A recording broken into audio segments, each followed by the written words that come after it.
گئی، سارے انبیاء پر صدمات آئے، اور سارے انبیاء کے صدمات کا خلاصہ کیا ہے؟ بھول گئے سبق؟ سارے انبیاء کے صدمات کا خلاصہ عقیدہ توحید ہے۔ اور توحید اقرار کو کہتے ہیں یا انکار کو؟ جی توحید اقرار کا نام ہے یا انکار کا؟ پہلے سب کا انکار کرنا ہے، پھر رب کا اقرار کرنا ہے انشاءاللہ۔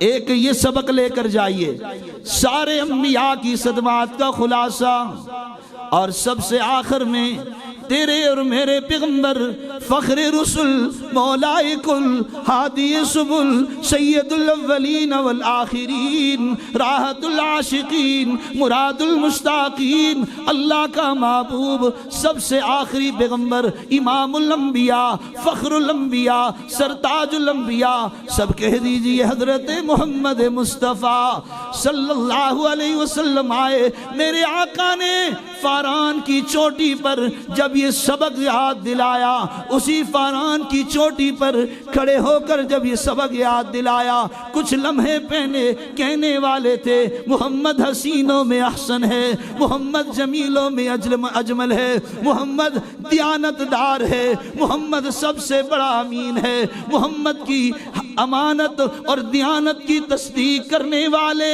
کچھ لمحے پہلے تصدیق ہو رہی ہے، لیکن کچھ لمحات کے بعد ساحر کہنے لگے، مجنون کہنے لگے، دیوانہ کہنے لگے، میرے آقا کو دیوانہ کہنے لگے۔ پھر یہاں تک ہوا جسے کہا جاتا تھا حسینوں میں احسن تو ہے، اس کے راستے پہ کانٹے بچھائے گئے، اس کے جسد اطہر پر اوجری ڈال دی گئی، اس کے گلہ اقدس میں کپڑا ڈال کر گھسیٹا گیا، اسے پتھروں کی بارش کر کے خون میں نہلایا گیا۔ کہاں تک میں آپ کو بتاؤں، وہ اللہ کا لاڈلا پیغمبر جناب محمد رسول اللہ صلی اللہ علیہ وسلم ان سارے صدمات کے باوجود دنیا والوں کو رب کا پیغام دے رہا ہے، اور کائنات والوں پھر سب کا انکار کرو پھر رب کا اقرار کرو، پہلے سب کا انکار کرو۔ اسی کی پاداش میں رحمت عالم صلی اللہ علیہ وسلم شعیب ابی طالب کی گھاٹی میں میرے آقا محصور نظر آتے ہیں، چاروں طرف پہاڑ ہیں، میدان ہے، سر چھپانے کی جگہ کوئی نہیں، سردی سے بچنے کی جگہ کوئی نہیں، تپتی ہوئی گرمی سے بچنے کی جگہ کوئی نہیں، ہر طرف دکھ ہی دکھ ہیں۔ میرے آقا کو محصور کیا گیا، اور ہاں اسی پر بس نہیں، میرے آقا کے خاندان کو بھی شعیب ابی طالب کی گھاٹی میں محصور کیا گیا۔ اب مکہ والوں نے، قریش مکہ نے بیت اللہ پر لکھ کر لگا دیا محمد عربی سے سوشل بائیکاٹ ہے، بائیکاٹ کر دیا، کسی کو اندر جانے کی اجازت نہیں اور کسی کو باہر آنے کی بھی اجازت نہیں، کھانا لے جانے کی بھی اجازت نہیں ہے۔ چشم فلک نے وہ منظر دیکھا ہوگا جب یتیم مکہ برستی ہوئی آنکھوں سے اس شعیب ابی طالب کی گھاٹی میں ان پہاڑوں کا چکر لگا رہے تھے اور اپنے دامن میں خشک پتے جمع کر رہے تھے۔ خشک پتے جمع کر کے میرے آقا نے فرمایا، او زینب میرے قریب آ، او رقیہ میرے قریب آ، او کلثوم میرے قریب آ، او میری فاطمہ میرے قریب آ، اپنے بابا کی چولی سے یہ خود خشک پتے کھا کر گزارا کر لو، ان مع العسر یسرا، ہر تنگی کے بعد آسانی ہونے والی ہے۔ اللہ اکبر۔ صحابہ اکرام فرماتے ہیں جب بھوک سے نڈھال ہو جاتے، بھوک سے نڈھال ہوتے، تو وہ وقت بھی ہم پر آیا، ہم نے اپنے جوتوں کے چمڑے منہ میں چبائے، اس سے جو لعاب بنتا اس سے گزارا کر لیتے تھے۔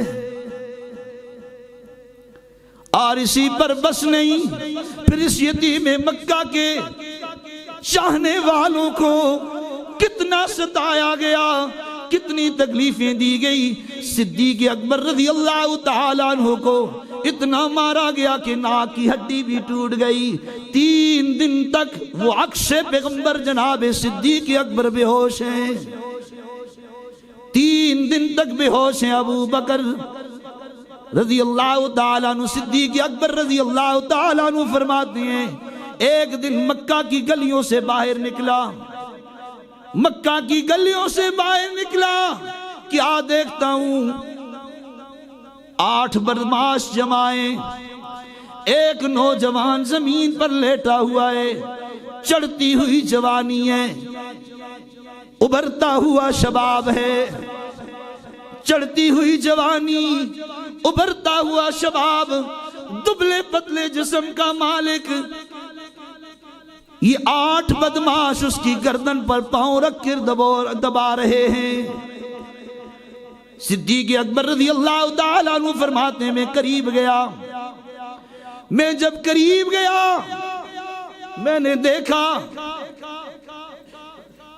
شکل پہچانی نہیں جا رہی، تپتی ہوئی دھوپ، نیچے چھوٹے چھوٹے سنگریزے ہیں، نوجوان کی گردن دبائی جا رہی ہے۔ میں نے کہا ظالموں کیا کر رہے ہو؟ کہنے لگے ابو بکر یہ تیری وجہ سے ہوا ہے، اگر تو محمد کا کلمہ نہ پڑھتا تو آج ابو فقیہ کا یہ حال نہ ہوتا۔ صدیق اکبر رضی اللہ تعالیٰ عنہ فرماتے ہیں میں نے کہا ظالموں سودا کرو، میں ابو فقیہ کو خریدنا چاہتا ہوں۔ 2000 درہم میں صدیق اکبر رضی اللہ تعالیٰ عنہ نے ابو فقیہ رضی اللہ تعالیٰ عنہ کو خرید لیا۔ خریدنے کے بعد کہا ظالموں چھوڑو اب چلے جاؤ۔ ظلم کی انتہا کی امیہ بدبخت نے، ان ساروں نے ابو فقیہ کے جسم پر چھلانگیں ماری، ابو فقیہ کی پسلیاں ٹوٹ گئی۔ ابو بکر صدیق رضی اللہ تعالیٰ عنہ فرماتے ہیں ابو فقیہ بے ہوش ہو گئے، میں نے ان کی تلیاں ماری، ہوش آیا، ابو فقیہ کی زبان پر یہ تھا ابو بکر تیرا بڑا احسان ہے، تو نے ظالموں سے چھڑایا، یہ بتانا میرے محبوب کا کیا حال ہے۔ صدیق اکبر رضی اللہ تعالیٰ عنہ نے فرمایا ابو فقیہ بہت مار کھائی ہے، بہت مار کھائی ہے۔ ابو فقیہ لے پانی تو پی لینا، پانی پی لے۔ ابو فقیہ رضی اللہ تعالیٰ عنہ فرماتے ہیں نا پانی نہیں پیوں گا جب تک محبوب دو عالم کا دیدار نہ کر لوں۔ صدیق اکبر رضی اللہ تعالیٰ عنہ فرماتے ہیں میں دار ارقم میں ابو فقیہ کو لے کر آیا، قربان جائیں رحمت عالم ابو فقیہ کی استقبال میں کھڑے ہو گئے۔ وہ کتنا پیارا منظر ہوگا جب دو جہانوں کا سردار اللہ کا لاڈلا پیغمبر ابو فقیہ کے استقبال میں کھڑے ہوئے ہوں گے۔ چشم فلک نے یہ منظر بھی کتنے حسین انداز میں دیکھا ہوگا۔ رحمت عالم صلی اللہ علیہ وسلم کو دیکھتے ابو فقیہ اور میرے آقا ابو فقیہ کو دیکھ رہے ہیں۔ مریضان محبت کو فقط دیدار کافی ہے، شاعر نے بھی کمال کر دیا۔ مریضان محبت کو فقط دیدار کافی ہے، ہزاروں طب کے نسخوں سے نگاہ یار کافی ہے۔ ابو فقیہ دیدار کی لذت محسوس کرتے ہیں، طبیعت میں خوشحالی آ رہی ہے، طبیعت سنبھلتی جا رہی ہے دیدار نبوت سے۔ صدیق اکبر فرماتے ہیں ابو فقیہ اب تو پانی پی لینا، اب تو پانی پی لو نا۔ ابو فقیہ فرماتے ہیں صدیق اکبر رضی اللہ تعالیٰ عنہ ابو بکر پانی پلانا چاہتے ہو نا؟ اب پانی آپ نے نہیں پلانا، جس کی خاطر مار کھائی ہے پانی بھی اس کی ہاتھوں سے پیوں گا۔ لا پلا ساقیا پیمانہ پیمانے کے بعد، لا پلا ساقیا پیمانہ پیمانے کے بعد، اور ہاں سب کچھ بتلا دوں گا ہوش آ جانے کے بعد۔ سارے انبیاء کی محنت کا مرکز، سارے انبیاء کی محنت کا خلاصہ کیا ہے؟ ان تکلیفوں کا خلاصہ کیا ہے؟ نچوڑ کیا ہے؟ یار آپ بولتے نہیں ہو۔ ایک تو مجھے پسینہ ان لائٹوں کی وجہ سے آ رہا ہے، اور ساتھ میں زور بھی لگا رہا ہوں۔ ہمارا زور لگاتا ہے، تمہارا کیا کرتا ہے؟ تمہارا نعرہ بھی نہیں لگاتا نا، ہمارا زور لگاتا ہے۔ نعرہ تکبیر، و تخت ختم نبوت، شان صحابہ، عظمت قرآن، نعرہ تکبیر۔ تو میرے عزیز دوستو، یہ عقیدہ ہمیں ایسے نہیں ملا جس طرح حلوے کی پلیٹ سامنے آئی، بس منہ میں لقمہ ڈالنے کی دیر ہے اب، لیکن یہ نہیں سوچا حلوہ بنا کیسے، یہ کن کن پراسس سے گزر کر آیا ہے میرے سامنے، بڑا ہی لذیذ ہے۔ ہم لوگ میٹھی میٹھی سنتیں تو بڑی یاد ہوتی ہیں، یہ تھوڑی کھٹی میٹھی سنتیں، یہ تھوڑی سی کڑوی، یہ تو بھی یاد نہیں رہتی۔ ایک مولانا صاحب بڑی میٹھی سنتوں کی تعریف ہو رہی ہے، بڑی بڑی میٹھی سنتیں میٹھی۔ ایک دن میں نے کہا بیٹھے بھائی یہ بتائیں میرے آقا کی سنتیں کتنی قسم کی ہیں؟ حضور کی سنتیں کتنی قسم کی ہیں؟ اچھا 2 قسم کی ہیں۔ اس نے تو نہیں، اس نے کہا جی مجھے تو خاص کوئی پتہ نہیں ہے۔ میں نے کہا حضور کی سنتیں 2 ہیں، ایک ہے عادت اور ایک ہے عبادت۔ سنتیں کتنی ہیں؟ کتنے قسم ہیں سنتوں کے؟ ایک ہے عبادت اور دوسری ہے عادت۔ عبادت کی تو فضیلت سنائی گئی ہے، اور عادت کی تو یہ جو تم میٹھی میٹھی چیز لے کر بیٹھے ہو، اس کی تو کوئی خاص فضیلت نہیں سنائی گئی۔ بھائی میری بات سمجھ آ رہی ہے؟ تو ہم نے میٹھی میٹھی چیزوں کو لے لیا، پر کڑوی چیز کو ہم نے چھوڑ دیا۔ میرے آقا جو پیغام دے کر گئے تھے وہ پیغام ہم نے، جو عقیدہ دے کر گئے تھے وہ عقیدہ بھی چھوڑا کہ نہیں چھوڑا؟ ہم نے وہ عقیدہ چھوڑ دیا۔ جو قرآن دے کر گئے تھے وہ قرآن پس پش ڈال دیا، اور جو سنت دے کر گئے تھے، جو طریقہ دے کر گئے تھے، ایمانداری سے بتاؤ وہ طریقہ ہم نے چھوڑا ہے کہ نہیں چھوڑا؟ ہم نے چھوڑ دیا۔ اور جس کلمے کی خاطر انبیاء و رسل نے اتنی مارے کھائی، اتنی تکلیفیں برداشت کی، آج اس کلمے کا مقصد اور اس کلمے میں کیا ہوا وعدہ بھی ہم بھول چکے ہیں۔ کلمے کے 2 رکن ہیں، کتنے؟ یہ ذرا سمجھ لینا، مسئلے کی بات بتا رہا ہوں۔ یہ جو ہم کلمہ پڑھتے ہیں نا، پڑھیں ذرا، لا الہ الا اللہ محمد، اس کے کتنے رکن ہیں؟ اونچی آواز سے 2 رکن کہتے کس کو ہیں؟ رکن کسے کہتے ہیں؟ یاد رہے، رکن اس ستون کو کہتے ہیں جس پر یہ بلڈنگ استوار ہوتی ہے، جس پر یہ عمارت قائم ہوتی ہے، اسے رکن کہا جاتا ہے۔ اسلام کی بنیاد، یہ بنیادی ستون ہے، اسے کیا کہتے ہیں؟ رکن۔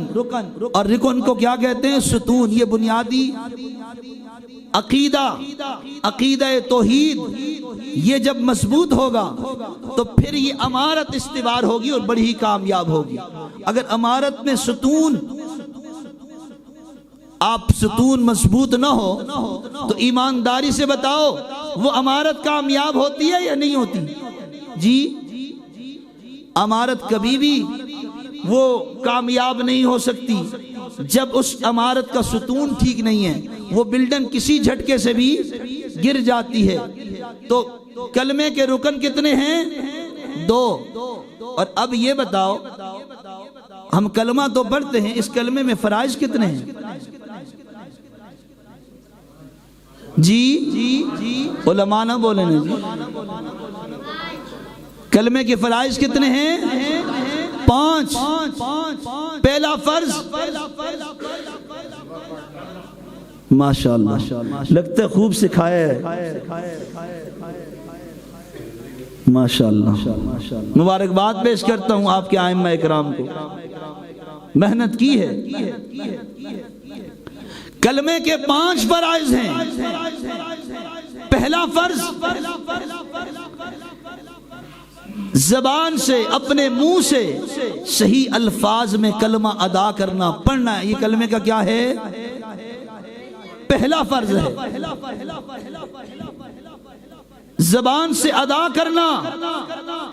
اگر کوئی بندہ یہ کہے اللہ وحدہ لا شریک ہے، اللہ عالم الغیب ہے، اللہ ساری کائنات کا داتا ہے، ساری کائنات کو دیتا ہے، اللہ مختار کل ہے، اور میرے آقا کی مدح ثنائی بھی کرتا ہو، حضور کی شان بھی بیان کرتا ہو، ایمانداری سے بتاؤ اگر وہ کلمہ زبان سے ادا نہیں کرتا وہ جنت میں جائے گا یا جہنم میں جائے گا؟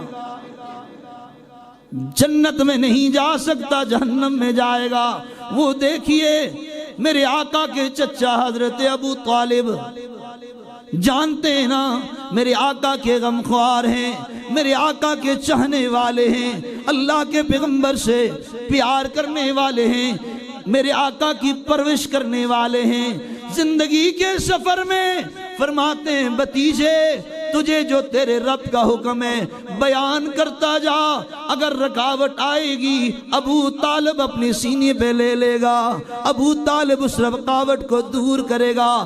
لیکن ابو طالب نے کلمہ نہیں پڑھا، پڑھا ہے؟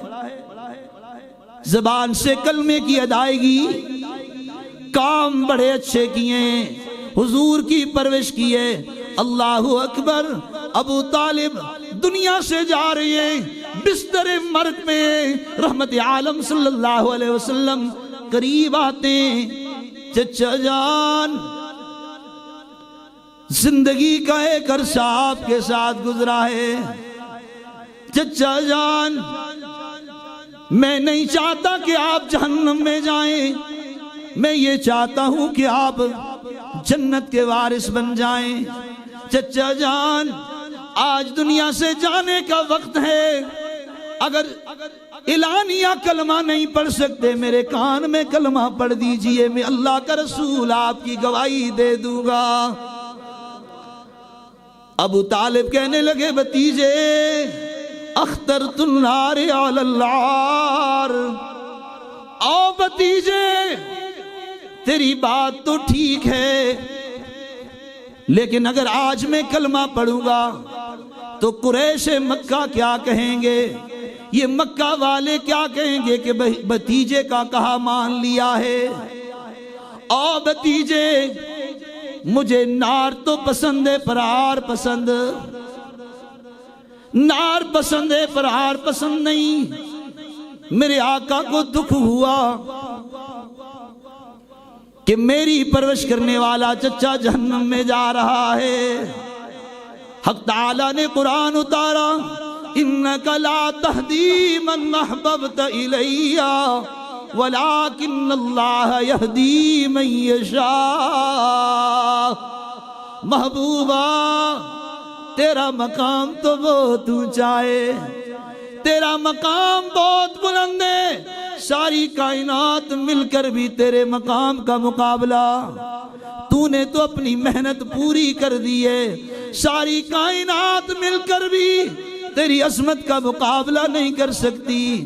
دیکھنا میرا رب قسمیں اٹھا کر کہتا ہے لا اقسم بہذا البلد وانت حل بہذا البلد والتین والزیتون وطور سینین وہذا البلد الامین.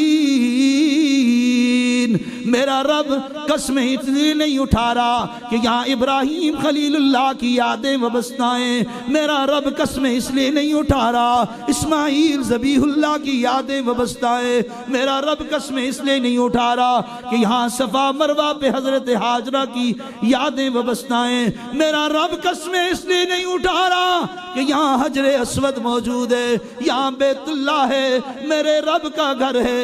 لیکن میرا رب کہتا ہے لا اقسم بہذا البلد وانت حل بہذا البلد. ادھر دیکھئے قسمیں اٹھاتا ہے تین کی قسم، زیتون کی قسم، طور سنین کی قسم، شہر امین کی قسم. او میرے ربا قسمیں کیوں اٹھاتا ہے؟ میرا رب کہتا ہے قسمیں اس لیے اٹھاتا ہوں مکہ کی دھرتی پہ چلتا ہوا میرا محبوب نظر آتا ہے. انک لا تہدی من احببت الی ولکن اللہ یہدی من یشاء. میرے محبوب آپ نے محنت بھی کر لی، آپ نے اپنا کام پورا کر لیا، لیکن ہدایت کا قبضہ ہدایت کا قبضہ میرے اختیار میں ہے. میرے محبوب یہ تیرے اختیار میں ہے. ہدایت میں جسے دینا چاہوں دیکھنا ابو بکر آیا تو صدیق بنا دیا، ہدایت دینے پہ آیا عمر آیا تو فاروق اعظم بنا دیا، ہدایت دینے پہ آیا دولت مند آیا ذوالنورین بنا دیا، ہدایت دینے پہ آیا 6 برس کا کھیلتا ہوا بچہ آیا حیدر کرار بنا دیا، ہدایت دینے پہ آیا سلمان فارس سے آیا خاندان نبوت سے ہو گیا، ہدایت دینے پہ آیا ابو ہریرہ حافظ الحدیث بن گیا، ہدایت دینے پہ آیا ابو ذر فقر کی سلطنت کا تاجدار ہو گیا، ہدایت دینے پہ آیا عبداللہ ابن مسعود کو فقیہ امت بنا دیا، ہدایت دینے پہ آیا عبداللہ ابن عباس کو مفسر قرآن بنا دیا، ہدایت دینے پہ آیا حضرت حمزہ کو سید الشہداء بنا دیا، ہدایت دینے پہ آیا حضرت حنظلہ کو غسل ملائکہ بنا دیا، ہدایت دینے پہ آیا وہ حبشے کا کالا بلال بھی آیا. اپنا نہیں بگانا ہے، قریب کا نہیں دور والا ہے، سید نہیں کیا ہے غلام ہے، حبشی ہے، قریب کا نہیں ہے لیکن دل والا ہے. وہ حبشے کا کالا بلال آیا اسے بھی اللہ نے ہدایت دی، مؤذن اسلام بن گیا. انک لا تہدی من احببت الی ولکن اللہ یہدی من یشاء. ہدایت کس کے قبضے میں ہے؟ اللہ کے قبضے میں. دعا کریں یا اللہ ہمیں ہدایت عطا فرما. اللہ کے خزانوں میں بہت بڑی دولت ہے ہدایت، جسے اللہ ہدایت کی دولت سے مالا مال کریں.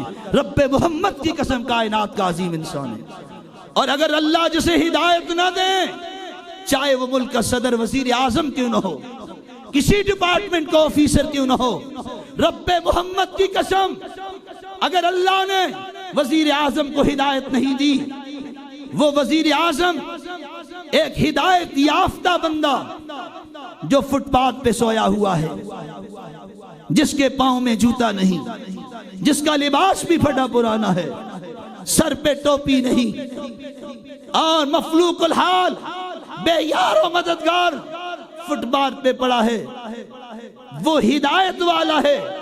اگر اللہ نے اس غریب التیار کو ہدایت عطا کی ہے، یہ ملک کا وزیر اعظم ہوتے ہوئے اس ہدایت یافتہ بندے کے پاؤں کے جوتے کے نیچے آنے والے مٹی کے کروڑوں ذرات کا مقابلہ اونچی آواز سے مقابلہ نہیں کر سکتا. اللہ سے کیا مانگنا ہے بھائی؟ سب کہہ دیں یا اللہ ہمیں ہدایت عطا فرما دے، اللہ ہمیں مسلمان بنا دے. ابراہیم خلیل اللہ نے کیا دعا مانگی تھی؟ ربنا وجعلنا مسلمین لک، یہی مانگی تھی کہ یا اللہ ہمیں کیا کر دے، یا اللہ ہمیں کیا کر دے، مسلمان بنا دے۔ سوال یہ پیدا ہوتا ہے کیا ابراہیم خلیل اللہ مسلمان نہیں تھے؟ اللہ ہمیں تابعدار بنا دے۔ اللہ ہمیں، مسلمان کا معنی کیا ہے؟ تابعداری، فرما برداری۔ یا اللہ ہمیں کیا کر دے؟ یار آپ بولتے نہیں ہو، کیا کر دے؟ مسلمان بنا دے، فرما بردار بنا دے، تابعدار کس کا بنا دے؟ اپنا بنا دے، اپنے حبیب کا بنا دے۔ تو میرے عزیز دوستو، اسلام کا پہلا فرض یہ ہے کہ کلمے کی ادائیگی، اور دوسرا فرض اس کلمے کے معنی کو سمجھنا۔ دوسرا فرض کیا ہے؟ یہ کلمہ کہتا کیا ہے، اس کا معنی کیا ہے، مطلب کیا ہے، بتاتا کیا ہے، اس کو سیکھنا اسلام کا دوسرا فرض ہے۔ وہ جو ہمارے تبلیغی بھائی کہتے ہیں کہ اللہ سے سب کچھ ہونے کا یقین اور مخلوق سے کچھ نہ ہونے کا یقین، اور رسول اللہ کے طریقوں پہ چل کر 100% کامیابی کا یقین، اور حضور کے طریقوں سے ہٹ کر 100% ناکامی کا یقین ہمارے دلوں میں آ جائے، یہی کہتے ہیں نا۔ یہ کلمے کا معنی نہیں ہے، یہ مفہوم ہے۔ کیا ہے؟ یہ کلمے کا معنی نہیں ہے۔ کلمے کا معنی کیا ہے؟ لا الہ، لا، نہیں کوئی معبود، نہیں کوئی مسجود، نہیں کوئی الہ۔ لا، لا کی تلوار جب عرشوں سے چلی، لا کی تلوار نے ساری کائنات کو مٹا کے رکھ دیا۔ لا نے آ کر بتایا، لا آسمان کوئی نہیں، لا زمین کوئی نہیں، لا یہ شمس و قمر کوئی نہیں، لا یہ بحر و بر کوئی نہیں، لا یہ آبشاریں بھی کوئی نہیں، لا تو بھی نہیں، لا میں بھی۔ لا نے آ کے سب کو کاٹ دیا، اور الا اللہ کون ہے بھائی؟ اونچی آواز سے، نہیں کوئی معبود۔ یہ معبود عربی کا لفظ ہے، معبود۔ اب اس کا اردو معنی کیا کریں گے؟